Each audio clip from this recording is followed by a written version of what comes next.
बिस्मिल्लाहिर्रहमानिर्रहीम। नाज़रीन अस्सलाम वालेकुम, मैं हूँ इमरान वसीम। नाज़रीन, आप जानते हैं कि आज सुप्रीम कोर्ट ऑफ पाकिस्तान में आडियो कमीशन के ख़िलाफ़ जो दरख्वास्तें दायर हुई, उन दरख्वास्तों पर आज बड़ी अहम समाअत हुई है।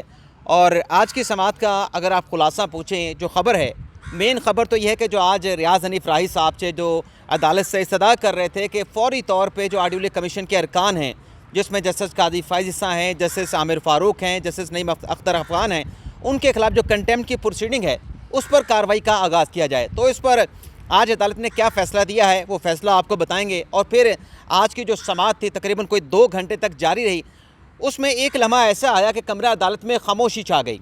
कमरा अदालत में बैठे जो लोग थे, ख़ास तौर पर जो साफ़ी थे, वो हक्का बक्का रह गए। इन लम्हात के दौरान साफ़ियों ने क्या किस बात को नोट किया, उनकी ऑब्जर्वेशन क्या थी, ये सारी तफसीलात और अदालती कार्रवाई का जो खुलासा है, जो जज साहबान ने सवालात पूछे हैं, ख़ास तौर पे जो जस्टिस मुनीब अख्तर के सवालात थे और जस्टिस चीफ जस्टिस उमर ता बंदियाल साहब के जो सवालात थे, जो कि मजमूई तौर पे 25 सवालात बनते हैं।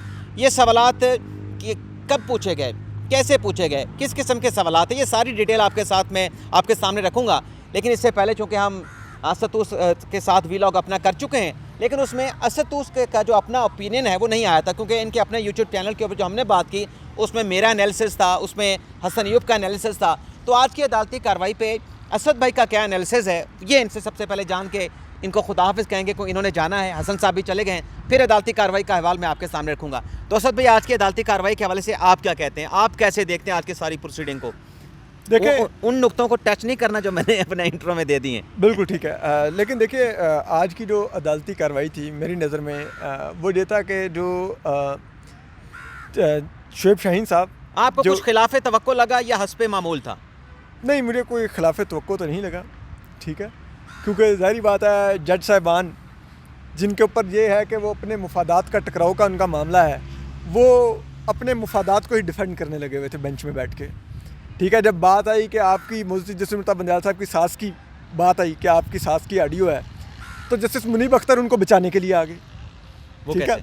वो उन्होंने कहा नहीं आप पहले बताएं ये ऑडियो तस्दीकशुदा है। उन्होंने कहा कि वो ऑडियो तो अभी हमने इसीलिए कमीशन बनाया है कि वो कमीशन तस्दीक करे है कि है कि नहीं। तो उन्होंने कहा नहीं, तो अगर तस्दीकशुदा नहीं थी तो फिर आप एतराज़ कैसे कर सकते हैं बेंच के ऊपर। और दूसरा उन्होंने कहा कि राना सनाउल्लाह ने कैसे गैर तस्दीकशुदा ऑडियो पर प्रेस कॉन्फ्रेंस कर दी, या तो राना सनाउल्लाह इस्तीफ़ा दे या काबीना से इज़हार लाताल्लुकी करे, वरना सब पर जिम्मेदारी आयद होगी, ठीक है। और फिर ये है कि जो माशाल्लाह शुएब शाहीन साहब की जब बारी आई, अटॉर्नी जनरल का जो दलाइल थे वो तकरीबन उनके और चीफ जस्टिस का और जिस बेंच का सामना हुआ तकरीबन 50 मिनट का, ठीक है। उस 50 मिनट में मेरे ख्याल में अटॉर्नी जनरल बोले होंगे 12 मिनट, बेंच बोला होगा 38 मिनट, ठीक है। बेंच में भी 2 लोग बोल रहे थे, चीफ जस्टिस उमर ता बंदियाल और जस्टिस मुनीब अख्तर। फिर बारी आई शुएब शाहीन साहब की, जो दरख्वास्त गुज़ार वज़ीर हैं, और वो अटॉर्नी जनरल के दलाइल ये थे कि आप बेंच से खुद को अलहदा करें, आपका मुफादात का टकरा हुआ है। शुएब शाहीन साहब बेंच को बताने के लिए आए, जो कि ऑलरेडी 38 मिनट्स अपना दिफा कर चुका था कि आपने खुद को रिक्यूज़ नहीं करना, और उनके दलाइल थे 45 मिनट्स के। और उस 45 मिनट्स में 45 और ये 40 कर लें आप 38 की जगह पे 75 मिनट बेंच का दिफा हुआ, ठीक है। तो वो जो 45 मिनट्स के दलाइल थे उसमें जजेस ने कुछ पूछा ही नहीं। वो इतने वो दलाइल थे लंबे तवील, वो मुख्तलिफ फ़ैसले पढ़े जा रहे थे, हालांकि उन फैसलों का सिर्फ नंबर भी लिखवा सकते थे कि फ़लाँ फ़ैसला पढ़ लीजिएगा, फ़लाँ पढ़ लीजिएगा, ठीक है। लेकिन वो पढ़ रहे थे, और वो जज साहिबान भी, मैंने खुद देखा 2 दफ़ा मौजूद जस्टिस मुनीब अख्तर को वो अब्बासियाँ ले रहे थे, ठीक है। जस्टिस शायद वही यूँ बैठे हुए थे, जिस हसन कभी यूँ देखते थे कभी यूँ। वो तो जब ये सारा चीज़ चल रही थी तो और हमारे उधर बैठे कुछ साफ़ी कह रहे थे लगता है जजेस के सवाल ख़त्म हो गए। हाँ, लेकिन उन्होंने 2 जगह पे उनको फंसाया, शुएब शाहीन साहब को 2 जगह पे। दोनों जज साहबान ने, एक जस्टिस मुनीब अख्तर ने एक ऐसा सवाल किया कि जिस पर मुझे लगा कि ट्रिकी, कि उसके ऊपर या तो शुएब शाहीन साहब नॉकआउट होंगे या फिर उनको सच बोलना पड़ेगा, ठीक है। वो था कि उन्होंने जस्टिस मुनीब अख्तर ने जब वो उनके आगे कोई उन्होंने फ़ैसला पढ़ना शुरू किया शुएब शाहीन साहब ने, तो जस्टिस मुनीब अख्तर ने उधर पूछा कि मुनीब अख्तर साहब ने कहा कि ये वही फैसला है ना, जवाद ख्वाजा वाला। हाँ, उन्होंने कहा ये जवाद ख्वाजा वाला फैसला ना, तो उन्होंने कहा जी सर वही है। ये वो एक ऐसा पॉइंट था कि मुझे लगा कि अब उन्होंने कोई ऑप्शन नहीं छोड़ा शुएब शाहीन साहब को। दूसरा सवाल फिर जस्टिस एजाजुल हसन का था, वो इससे भी ज़्यादा स्ट्रेट था। ठीक है, उससे तो बिल्कुल ही बैक फुट पे कर दिया ना उनको, शोएब शाहीन साहब को। उन्होंने कहा पैरा 27 पढ़ रहे हैं, उन्होंने कहा जी माय लॉर्ड। उन्होंने भी कहा अच्छा, वो बैक फुट पे पता क्यों जा रहे थे? वो असल में एक्सपेक्ट नहीं कर रहे थे कोई सवाल होगा। हाँ, वो कहते ये भी नहीं क्योंकि आप देखें ना कि जब वो दलाइल दे रहे थे तो अदालती प्रोसीडिंग बड़ी स्मूथली चल रही थी। जी जी जी बिल्कुल, मतलब कितनी तेजी के साथ बढ़ी कि देखें आप कंक्लूड हो गया ना, तो ये Yes.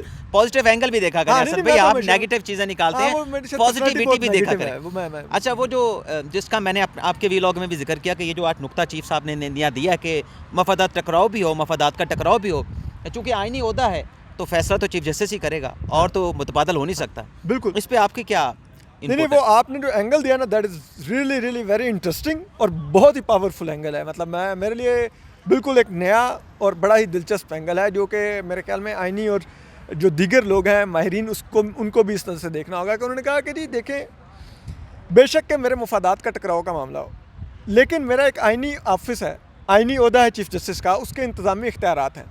तो वो तो मेरे मैंने तशरीह करती है। अब उसके बाद बाकी लोगों को क्या कहना चाहिए जिनका ऐसा इशू आएगा? हाँ, तो वो यही है ना कि अब अगर प्राइम मिनिस्टर हैं तो भी कह सकते हैं कि भाई मेरा तो आईनी ओहदा है, मेरा अगर ज़ाती मुफाद का मामला भी है तो मैं तो फैसला तो खुद ही लूँगा अपने बारे में। मेरा तो कायम मकाम भी नहीं होता। हाँ, आर्मी चीफ को भी चाहिए, वो भी कहें कि ठीक है मैं भी अपनी तनख्वाह और पर्क्स खुद डिसाइड करूँगा। ठीक है, मैं फ़ौज का आर्मी चीफ हूँ, मेरा अपना बजट है, मेरा अपना तो नहीं, आगे आने वालों को भी यही मिलेगा। हाँ ठीक है, और इसी तरह फिर प्राइम मिनिस्टर भी यही करें, वज़ीर आला भी यही करें, वज़ीर आला भी यही करें कि सबका आईनी ऑफिस है, वो जो मर्जी अपने बारे में डिसाइड करें, अपने फ़वाइद में, अपने फ़ायदे में जो मर्जी डिसाइड करें। चलें सर भाई, बहुत बहुत शुक्रिया। बाकी मैं अभी शुरू करता हूँ और अपने नाजरीन को बताता हूँ कि आज जो कह रहे थे अपने रियाज हनीफ राही साहब, जब अदालती कार्रवाई का आगाज़, उन्होंने कहा जी फौरी तौर पे तो कमीशन के खिलाफ आप कंटेम्प्ट की प्रोसीडिंग का आगाज़ करें, तो वो फैसला कैसे हुआ और क्या हुआ? मतलब असल तो बात है कि फैसला कमीशन के खिलाफ क्या किया। चलें, आपसे इजाज़त चाहते हैं और मैं शुरू करता हूँ यहाँ से। नाजरीन, ये हमने असदुर साहब को इजाज़त दे दी, उन्होंने भी जाना था, वैसे जाना मुझे भी है, 4 बजे जाके बोल के ऊपर अपना प्रोग्राम उससे शुरू करना है, तो मुख्तसर रखेंगे। पहले कितने मिनट हो चुके हैं मुझे तो नज़र नहीं आ रहे, क्योंकि वाइट शर्ट है और वाइट पे 7 मिनट हो गए। तो रियाज हनीफ राही साहब नाज़रीन रोस्टरम पे आए, उन्होंने कहा जी सब दरखास्तें जो दायर हुई हैं कल, तमाम मुतफर्रिक दरखास्तों पे नंबर लगे हैं, मेरी बेचारे की दरखास्त है उसको नंबर नहीं लगा, तो उसको नंबर लगा दें, जुडिशल तयन होना है और आप इस पर कार्रवाई का आगाज़ करें। चीफ साहब ने उनसे ये कहा कि पता करवा लेते हैं कि आपकी दरखास्त का क्या बना, लेकिन पहले ये तो बताएं कि आपने वो एतराज़ात रिमूव कर दिए जो हमने लगाए थे, जिस पर रियाज हनीफ राही साहब ने कहा कि आपके ऑर्डर का जो आखिरी हुक्मनामा था उसमें पैराग्राफ नंबर 3 में मेरा जिक्र किया गया था मेरी दरखास्त का, तो मैंने वो उसी गुजारिशात के ऊपर जो है वो चैम्बर अपील फाइल कर दी है, आप ओपन कोर्ट में लगा दें। चीफ साहब ने कहा कि आपको मालूम है कि आपकी दरखास्त के ऊपर एतराज़ात क्या लगे थे, और फिर चीफ साहब ने उनकी सरजनिश भी की, रियाज हनीफ राही की। उनसे कहा कि आम तौर पर किसी जज के खिलाफ तौहीन अदालत की दरखास्त में उन्हें बराह रास्त फरीक नहीं बनाया जाता, आपने जजेस पे इल्ज़ामात लगाएं, क्योंकि कमीशन में काजी फैसल साहब हैं, आमिर फारूक साहब हैं और जस्टिस नईम अख्तर अफगान साहब हैं, यानी एक बलोचिस्तान हाई कोर्ट के चीफ जस्टिस हैं, दूसरे इस्लामाबाद हाई कोर्ट के चीफ जस्टिस हैं और तीसरे अपना सुप्रीम कोर्ट के सीनियर प्यूनी जज हैं जो सितंबर में चीफ जस्टिस बनने जा रहे हैं। तो चीफ साहब ने कहा कि जजेस को तो पार्टी नहीं बनाया जा सकता, इसलिए आप पहले एतराज़ात रिमूव करें। अब वो एतराज़ात रिमूव हो नहीं सकते, क्योंकि सुप्रीम कोर्ट के ऑर्डर जो था कि कमीशन अपनी कार्रवाई को रोक दे, ये 23 मई का ऑर्डर था, 26 मई का, तो 27 को कमीशन ने जो ऑर्डर जारी किया उसमें ये लिख दिया है कि जो ऑर्डर है 5 रुकनी बेंच का हमें पेश किया गया, उसके बाद हम अपनी अदालती कार्रवाई को रोक रहे हैं। तो ये जो फौरी तौर पे कमीशन के खिलाफ, कमीशन के अरकान के खिलाफ कार्रवाई की इस्तदा की गई, उसको अदालत ने रद्द कर दिया है कि पहले वो अपने प्रोसेस, अपने तरीक़ाकार के मुताबिक दरख्वास्त को टेकअप करेंगे। अब आ जाते हैं कि इसके बाद नाज़रीन कुछ और भी रिमार्क्स दिए गए। शोएब शाहीन साहब ने कहा कि वो मैं आपको बता देता हूँ वो क्या कह रहे थे। जो वकील हैं आबिद ज़ुबैरी साहब के, उन्होंने नाज़रीन कहा कि एतराज़ात जो दायर हुए हैं सबसे पहले तो आज उसके ऊपर प्रोसीडिंग होनी है। तो चीफ साहब ने कहा कि ठीक है, बिस्मिल्लाह करें, इस पर आप अपने दलाइल का आगाज़ करें। तो अटार्नी जनरल साहब ने दलाइल का आगाज़ किया। अब एजी साहब क्या दलाइल दे रहे थे, मैं आप नाज़रीन को पढ़ देता हूँ। नाज़रीन, एजी साहब ने कहा कि हुकूमत ने हुक्मनामे में जिन फैसलों पर इन्हिसार किया वो जजेस की जानिबदारी से मुतल्लिक हैं। रेफरेंस आगे फिर चीफ जस्टिस ने कहा कि रेफरेंसेस इन फैसलों के दिए गए जहां मुतबादिल ना हो तो फैसला मजाज फोरम ही कर सकता है। ऐसी सूरत में जानिबदारी का इल्ज़ाम वाहिद दस्तयाब फोरम पर नहीं लग सकता। और फिर चीफ साहब ने कहा, आप सुनते जाएँ, चीफ जस्टिस का ओहदा आइनी होता है जिसके इंतज़ामी अख्तियारात भी होते हैं। चीफ जस्टिस दस्तयाब ना हो तो आइन के तहत कायम मकाम का तकर्रुर होता है। चीफ जस्टिस के होते हुए अख्तियारात किसी और को तफवीज़ नहीं किए जा सकते। हालांकि इस केस में किसी को अख्तियार तफवीज़ नहीं किए गए। जो आर्डियो कमीशन को चैलेंज किया गया है, हुकूमत ने कानून के मुताबिक जो हुकूमत का मौक़िफ़ है कि उस कानून में नहीं लिखा गया कि कमीशन बनाने के लिए चीफ जस्टिस के साथ मुशावरत होनी है। रवायत अलग बात है, लेकिन जो कानून है वो रवायत से ज़्यादा ऊपर है, रवायत से बालातर है, रवायत पर तक़वियत मिलती है। तो उसके मुताबिक मुशावरत, हुकूमत का मौक़िफ़ यह कि मुशावरत ज़रूरी नहीं है। चीफ साहब ने कहा कि मफादात का टकराव भी हो तो चीफ जस्टिस ऑफिस ही फैसला करेगा, क्योंकि ये आईनी ओहदा है। इस पर अटॉर्नी जनरल ने कहा, ये आप सवालात भी सुनते जाएं कि जो मैंने अपने थंबनेल पे लिखा कि 25 सवालात, तो कौन कौन से सवालात पूछे गए ये भी आप नोट करते जाएं।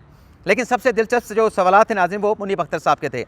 चीफ साहब अटॉर्नी जनरल ने कहा कि एक एतराज़ बेंच की तश्कील, दूसरा कमीशन के TORs से मुतल्लिक है। उन्होंने कहा कि चीफ जस्टिस की जानिब से कमीशन के लिए नामजदगी दूसरा एतराज़ है। अटॉर्नी जनरल ने कहा कि जजेस ज़ाब्ता अखलाक के तहत मौजूदा बेंच के कुछ मेंबरान केस नहीं सुन सकते। मफादात का टकराव हो तो जजेस को बेंच से अलग हो जाना चाहिए, क्योंकि कोड ऑफ कंडक्ट की बात कर रहे थे अटॉर्नी जनरल। तो चीफ जस्टिस ने कहा कि पहले आप अख्तियारात की आइनी तकसीम और कानूनी नुकात पर बात करें, अदलिया की आज़ादी के नुक्ते पर और माजी के अदालती फैसलों से मुत्तफिक हैं या नहीं है, इस पर दलाइल दें। इसके बाद नाज़रीन अटॉर्नी जनरल ने कहा कि इंक्वायरी कमीशन वफाकी हुकूमत ने तश्कील दिया है।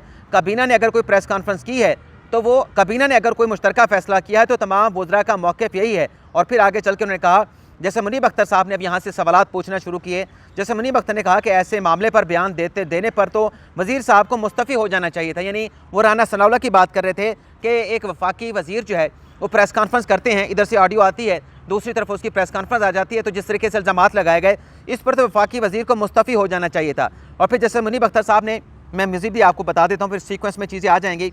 जैसे मुनीब अख्तर ने कहा कि आपकी इस्तदा है कि जजेस माजरत कर लें, तो पहले तो माजरत वाली दरख्वास्त के ऊपर जजेस पर जो एतराज़ात हैं उस पर फैसला होगा। अटॉर्नी जनरल ने कहा कि जो कोड ऑफ कंडक्ट है जजेस का, उसका सेक्शन 4 ये कहता है कि अगर मफादात का टकराव हो जज वह मुकदमा नहीं सुन सकता। और फिर उन्होंने हवाला दिया जो चीफ जस्टिस के खुश दामन की ऑडियो है कि जो TORs हैं कमीशन के, उसका जो G सेक्शन है उसमें लिखा गया है, उसके मुताबिक चीफ जस्टिस के खुश दामन की और ख्वाजा तारिक रहीम की एक ऑडियो है, जो कमीशन है उसने उसकी भी इंक्वायरी करनी है। जैसे मुनीब अख्तर ने कहा कि क्या जो ऑडियो आपने जिसके ऊपर आप ये कह रहे हैं कि रिक्यूज़ कर जाएँ, क्या उन ऑडियो की जो हैसियत है वो मुसद्दका है, क्या वो तस्दीक शुदा है, क्या वो उसकी क्रेडिबिलिटी है। और फिर उन्होंने बात की मुनीब अख्तर साहब ने कि वफाकी वज़ीर जो आके प्रेस कॉन्फ्रेंस करते हैं, उन्होंने कहा कि जब ऑडियो लीक होती है, एक सीनियर वज़ीर आके प्रेस कॉन्फ्रेंस करते हैं, क्या ये बिल्कुल दुरुस्त है। और इसमें यह भी कहा कि एक वज़ीर दाखिला की जो प्रेस कॉन्फ्रेंस मैंने खुद देखी है, लाइव चली, वाइड पब्लिसिटी उसको मिली। और फिर मुनीब अख्तर साहब ने कहा कि क्या आप मानते हैं कि वज़रा ने प्रेस कॉन्फ्रेंस की, जिस पर अटॉर्नी जनरल ने कहा कि अगर मुझसे तस्दीक कराना चाहते हैं वज़रा की प्रेस कॉन्फ्रेंस के हवाले से तो मैंने वो प्रेस कॉन्फ्रेंस नहीं देखी। लेकिन ये ज़रूर कहा अटॉर्नी जनरल साहब ने कि अगर किसी वज़ीर ने प्रेस कॉन्फ्रेंस की, उसका इनफरादी फ़ेल है, इनफरादी फ़ेल काबीना के फ़ैसले के ऊपर हावी नहीं हो सकता। फिर जैसे मुनीब अख्तर साहब ने कहा कि जिस शख्स को मालूम ही नहीं, यानी जिन्हें मालूम ही नहीं कि ऑडियो दुरुस्त है, गलत है, मुसद्दका है, नहीं है, हकीकत क्या है, सदाकत क्या है, तो आप बेंच पे कैसे एतराज़ उठा सकते हैं। और फिर नाज़रीन आगे चल के अटॉर्नी जनरल साहब ने कहा कि कमीशन इन ऑडियोज़ की तमाम अवामिल का जायज़ा लेगा, ये कैसे बनी, ये कैसे रिकॉर्ड की गई। और फिर अटॉर्नी जनरल ने कहा कि यही मौक़िफ़ है कि ये जो ऑडियोज़ हैं इसको वफाकी हुकूमत का मौक़िफ़ ये समझा जाए कि ये मुबैना ऑडियो हैं, क्योंकि जो TORs हैं, जो SORs हैं, SRO है कमीशन का, जिसमें कमीशन को तश्कील दिया गया है, उसमें वाज़ेह लिख दिया गया है कि ये मुबैना ऑडियोज़ हैं, इसकी इंक्वायरी करानी है तो इसे मुबैना ऑडियो ही समझा जाए। फिर अटॉर्नी जनरल ने कहा कि किसी ने प्रेस कॉन्फ्रेंस की, आप ये अटॉर्नी जनरल ने कहा कि प्रेस कॉन्फ्रेंस की तो उसका इनफरादी अमल है, इनफरादी हैसियत को आप काबीना के फ़ैसले पे ज़िम्मेदार नहीं ठहरा सकते। फिर जैसे मुनीब अख्तर साहब ने कहा कि आम तौर पे समझा जाता है अगर कोई वज़ीर प्रेस कॉन्फ्रेंस करे तो हुकूमत की पॉलिसी समझा जाता है। अच्छा, इस दौरान जब मुनीब अख्तर साहब सवालात पूछ रहे थे, चीफ साहब मुस्कराते रहे। और फिर ये भी कहा अपने मुनीब अख्तर साहब ने कि अगर वज़ीर का बयान, अटॉर्नी जनरल ने उन्हें जवाब दिया कि वज़ीर का बयान 19 मई के कमीशन की तश्कील से पहले का था। और फिर आगे चल के नाज़रीन मुनीब अख्तर साहब ने उनसे ये सवाल पूछा कि जो मोहतरमा बेनज़ीर भुट्टो केस का फ़ैसला था उसमें भी 7 जजेस बैठे थे, उन्होंने एक आईनी नुक्ता का फ़ैसला करना था, 4 जजेस की ऑडियो टेप की गई, बताया गया, लेकिन उसमें 4 जजेस बैठे रहे, उन्होंने फ़ैसला दिया, जिस पर अटॉर्नी जनरल ने कहा कि जो मोहतरमा बेनज़ीर भुट्टो केस का फ़ैसला था उसमें इन 4 जजेस पे जो फ़ैसला देने वाले थे, जो 7 रुकनी बेंच का हिस्सा थे, कोई एतराज़ उठाया ही नहीं गया था। अगर एतराज़ उठाया जाता, जब तहरीरी तौर पर एतराज़ आ जाता है तो सूरत-ए-हाल मुख्तलिफ हो जाती है। हमारा मुकदमा ये है, अटॉर्नी जनरल ने कहा कि हमारा मुकदमा तासुब का नहीं, जानिबदारी का नहीं, हमारा मुकदमा जो है वो मफादात के टकराव का है। फिर आगे चल के अटॉर्नी जनरल साहब ने कहा अदालत से कि अगर आप ये फैसला कर देंगे हमारी दरख्वास्त के ऊपर जो एतराज़ात हैं, आप रिक्यूज़ कर जाएंगे जो दलाइल दिए जा रहे हैं, तो आपके रिक्यूज़ करने के बाद ये जो कहा जा रहा है कि मुतबादल ना हो, तो इस तरह की सूरत हाल बताई जा रही है। आप रिक्यूज़ करेंगे, आपके बाद कोई और जज आके बेंच को हेड कर लेगा, बेंच को चलाएगा, या कोई और बेंच का सरबरा बन जाएगा, तो यहाँ पे मुतबादल ना होने वाली जो डॉक्ट्राइन है नेसेसिटी वाली कि मुतबादल दस्तयाब ही नहीं, तो आप कैसे मतलब इनकार कर सकते हैं? वही ज़रूर लाजमी है, मुतबादल चूँकि है नहीं तो वही जो बंदा बैठा है वही समाअत करेगा, तो यहाँ पे ये प्रिंसिपल जो है वो लग नहीं सकता। और फिर अटॉर्नी जनरल ने कहा कि ये जो हमने कमीशन बनाया है, जो एतराज़ात उठाए हैं, इसमें कोई पसे पर्दा मकासद नहीं है, कोई मजमूत मकासद नहीं है। फिर शोएब शाहीन साहब के नाज़रीन दलाइल का आगाज़ हुआ। अब शोएब शाहीन साहब ने जब दलाइल का आगाज़ किया, जो मैंने अपने थंबनेल पे लिखा, मुकम्मल तौर पे कमरा अदालत में खामोशी थी। सिर्फ शोएब शाहीन साहब दलाइल दिए जा रहे थे, बोले जा रहे थे, और जज साहबान उनको सुनते जा रहे थे। असतूर साहब ने भी उसका कुछ जिक्र किया। 45 मिनट तक जो है जज साहबान ने बड़े तहम्मुल के साथ, बड़े सुकून के साथ शोएब शाहीन साहब को सुना। और शोएब शाहीन साहब ने क्या दलाइल दिए वो भी पढ़ देते हैं नाज़रीन। शोएब शाहीन साहब ने कहा कि ये जजेस का अख्तियार है, जजेस का सवाबदीद है कि वो बेंच में बैठते हैं या बेंच में बैठने से इनकार करते हैं अगर उनके ऊपर कोई एतराज़ होता है। शोएब शाहीन साहब ने कहा कि एग्जेक्टिव जो है दरअसल अदलिया के मामले में मुदाखलत कर रही है, ये अदालत के सामने सवाल है, अदलिया की आज़ादी का सवाल है। और फिर ये भी कहा गया कि ये अवामी मफाद और आइन की तशरीह का मामला भी है। तो ये सवालात हैं, इनका अदालत ने फ़ैसला करना है। तो जो भी अदालत फ़ैसला करेगी वो फ़ैसला जो है किसी के ख़िलाफ़ तो नहीं जाएगा, किसी के हक़ में भी नहीं जाएगा, ये तो आइनी और कानूनी तशरीह का मामला है। और फिर वो जो सवाल जो पूरे पूछे अपने बेंच ने, इजाज़ुल हसन साहब ने, मुनीब अख्तर साहब ने, उसका भी जब जाते जाते जिक्र कर गए अपने असतूर साहब। तो ये आज की अदालती कार्रवाई थी। लेकिन शोएब शाहीन साहब ने मज़ीद भी कुछ दलाइल दिए, वो भी आपके साथ शेयर कर लेते नाज़रीन। ये मुझे निकालने दें। शोएब शाहीन साहब ने कहा कि ये जो ऑडियो 16 फरवरी को लीक की गई, अदलिया ने इंतखाबात का मुकदमा शुरू किया तो ऑडियोज़ आना शुरू हो गई। एक हैकर के अकाउंट से तमाम ऑडियोज़ लीक की गई। हुकूमत इंतखाबात केस में फ़रीक है, वही कमीशन भी बना रही है। पहला सवाल यही बनता है कि ऑडियो रिकॉर्ड और लीक किसने की? जिस बुनियाद पे बेंच पे एतराज़ किया जा रहा है वो दुरुस्त नहीं। ऑडियो दुरुस्त तस्लीम किए बगैर जजेस पे एतराज़ नहीं किया जा सकता। यानी ऑडियो दुरुस्त अगर आज हुकूमत तस्लीम कर लेती तो क्या जजेस रिक्यूज़ कर जाते? सवाल ही पैदा ना होता। फिर जजेस का ये सवाल होता कि आप तो इंक्वायरी करा रहे हैं, जब आप इंक्वायरी करा रहे हैं तो ये ऑडियो कैसे मुसद्दका हो सकती हैं? यानी इस ऑडियो दलील के अंदर जान नहीं, लेकिन ज़ाहिर सी बात है दलाइल तो देने हैं। शोएब शाहीन साहब ने कहा कि इस तरह तो कोई भी जजेस की ऑडियो बनाकर बेंच से अलहदगी का कह सकता है। इस्लामाबाद हाई कोर्ट ने ऑडियो नशर करने से रोक रखा है। अच्छा, ये जो कहा चीफ साहब ने बड़े अहम रिमार्क्स दिए थे, वो भी मैं आपको पढ़ देता हूँ। इन ऑडियोज़ के हवाले से बड़े सख्त रिमार्क्स थे चीफ साहब के नाज़रीन, वो भी पढ़ देता हूँ क्योंकि वो भी ज़रूरी है आपको बताना। कल कोई जज का नाम अपना मुनीब अख्तर साहब ने कहा, क्या ऐसे मौके पे बल्कि शुरू से कर लेते हैं, किसी भी साइल ने जज को तब्दील कराना हो तो ऐसे कोई भी ऑडियो बना के लीक करवा देगा। अक्सर साइलिन खुद पेश होते हैं, केस ना बनता हो तो जज पे इल्ज़ाम लगा देते हैं। क्या ऐसे मौके पर जज निज़ाम इंसाफ को देखे बगैर यानी निज़ाम इंसाफ को देखे या उठ कर चला जाए ऐसे मौके के ऊपर जब किसी जज की ऑडियो बना के इस तरह से लीक कर दी जाए? और फिर जैसे मुनीब अख्तर ने कहा कि कल कोई जज का नाम लेके वीडियो भी ट्विटर पर डाल देगा, ऑडियो को प्लांट किया गया। ये चीफ जस्टिस ने कहा हुकूमत के पास वसाइल हैं, तयन कर सकती है कि किसने प्लांट किया इन ऑडियोज़ को। वैसे मेरे ख्याल से इतना मुश्किल मामला है नहीं, बहुत सारी चीज़ें तय हो सकती हैं, लेकिन गालिबन उस तरफ लोग जा नहीं रहे या जाना नहीं चाहते। चीफ साहब ने कहा कि कमीशन भी हुकूमत से ही मामलत लेगा। क्या हुकूमत ने ऑडियोज़ के हवाले से काम किया? अटॉर्नी जनरल ने कहा कि हुकूमत ने ऑडियोज़ के लिए कमीशन तश्कील दिया, यही हुकूमत ने काम किया। कमीशन जिस भी इदारे को कहेगा वो इदारा कमीशन के साथ तावन करेगा। अब आ जाते हैं जो दलाइल दिए जा रहे थे शोएब शाहीन साहब की तरफ से। नामालूम हैकर की ऑडियो जाली साबित हो जाए तो भी जजेस की इज़्ज़त कैसे बहाल होगी? अगर वो सही साबित हो गई हैकर की ऑडियो तो फिर उसका कोई जवाब नहीं दिया, ना यहाँ पे सवाल पूछा गया, बल्कि यहाँ पे सवाल पूछना बनता था मेरी दानिश में। आगे कहा गया कि रियासती इदारों के अलावा कोई भी कॉल्स रिकॉर्ड नहीं कर सकता। अगर हैकर ने रसाई हासिल कर ली तो इसे हम क्या समझें? अदालत काबीना अरकान की प्रेस कॉन्फ्रेंस मंगवा ले, बदनीयती सामने आ जाएगी। सब कुछ सिर्फ इलेक्शन करवाने का हुक्म देने पर हुआ रहा है। जजेस के कंडक्ट पर पार्लियामान में भी बात नहीं हो सकती। पुलिस सिक्योरिटी में अदालत के बाहर जो ज़बान इस्तेमाल हुई वो सबके सामने है। हुकूमत ने अदलिया को तकसीम करने की साजिश की, यानी जो कमीशन बनाया है अदलिया को तकसीम करने की साजिश है। हमाद अजहर के 82 साल वालिद को गिरफ्तार किया गया, किसी जज पर जानिबदारी का इल्ज़ाम नहीं लगा रहे, मामला मफादात के टकराव का है। यह अदालती कार्रवाई के इख्तिताम पर अटॉर्नी जनरल ने कहा। तो आज की समाअत पर अदालत ने फैसला महफूज कर लिया है। अब देखते हैं कब यह फैसला अनाउंस किया जाता है। इजाज़त चाहते हैं, अल्लाह हाफिज़।